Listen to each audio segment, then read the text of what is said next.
So I'm going to show you how to get your clients onto a retainer so that you have complete security in times like this with the coronavirus.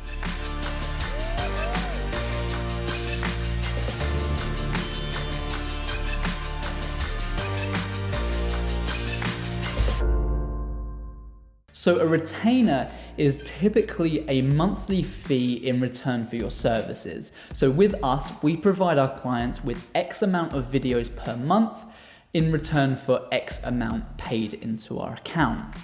Now, this is really key in creating a solid and stable and scalable business, especially in times like this.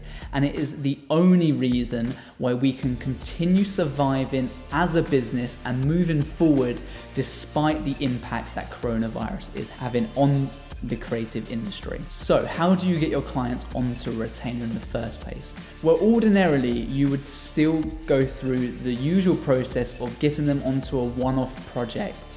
And then it's about account managing and listening to what they want and how frequently they're going to need content. We live in a world where content is king and companies need to be posting daily at least, and often they don't have the content to support this, and this is where you come in to help. First of all, it's really important that you have a good relationship with the client. Rarely will a client sign up with you for a whole year if they've never worked with you before. It has happened. We've had about 2 or 3 clients out of our client base of about 30 that have done just that. However, it's very rare, and really you want to build up that relationship with the client because it's important that you like them. No one wants to be working with people they don't like, and certainly not if you're contracted in for a year or longer. If you have a client in mind already that you have already worked with and you think this would be perfect for, then it's just a case of approaching them. Now, you want to come up with a scalable package. So if a client says that they've only got a couple £100 a month, versus a client that says they've got a couple £1,000 a month, what are you going to deliver? You can't be giving them the same because you certainly don't want to get found out. So you need a scalable platform that means that you can cater for all business sizes. First thing to do, work out what your packages are going to be and start from the middle. So averagely speaking, you're going to deliver, let's say you deliver 1 video a week for them on average, okay? So work that out at how much that's going to cost, or you would cost it up if it was a one-off project. And now you're going to slash that price and give them a huge discount. And this sounds counterproductive, but it's not, because I guarantee you most of your clients are going to see you maybe 4 times a year at the most. And what you're asking this client to do is to see you pretty much monthly, okay? That's how they're going to be paying your wages, is monthly, okay? So you're asking them to step up and invest in you even more, but at the same time, you're going to deliver even more than you are already, so they get a serious value for money, okay?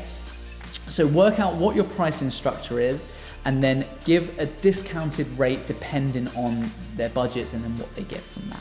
Okay, then you're going to approach them to that in a pitch. So put this all into a nice presentation and why it's going to benefit them. Okay, so if it's a client that you have that's already existing, you're going to kind of know a bit about their business and how you can adapt this to them. And if it's a new client, or you're coming up with a blanket content plan where you want to pitch it to new people, then you just need to think about all scenarios involved, okay, and how you can move that around.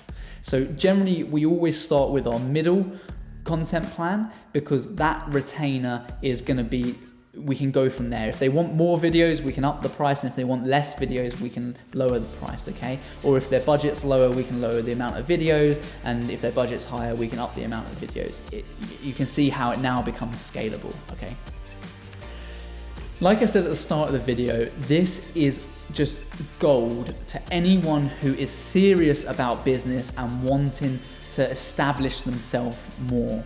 Okay, you always hear of freelancers that are without work, and this provides that solid, stable structure that ensures that your business can survive through hard times, and that provides regularity throughout the months, and it makes those peaks and troughs a bit more of a little wave rather than huge downfalls in your business. Now, retainers aren't for everyone, and some people don't like the fact that they have to sign up for an entire year, and that's fine. But instead of discounting that client altogether, then why don't you think about doing a trial period where you say you do 3-month trial, so they pay 3 months of your content plan, and if it proves successful at the end of the 3 months, it will automatically continue for the next year. Most clients will just go for a year initially, and then when you approach the end of the year, you want to start thinking about signing them up for a 2, 3, 4, or 5 year period past that point as well. Once you've had a year to work out all the streamlining the processes and all the teething problems, you also don't want to bite off more than you can chew. If you really don't like working with this client, are you going to want to work with them for 5 years? So think about that in mind. And finally, contracts. Get a contract in place so that you can sign up your client. They have something to sign that outlines what your responsibilities are and what theirs are too, so that you can continue getting paid should anything happen. And also they know their security that you have to deliver what you said you're going to deliver. So I hope you found this information useful. If you're not, make sure you go and join our Perspective Academy Facebook group, where we provide free knowledge, successes and failures, along with live Q&As with business owners and freelancers to ensure that you can make your business a success and get to the position that we are.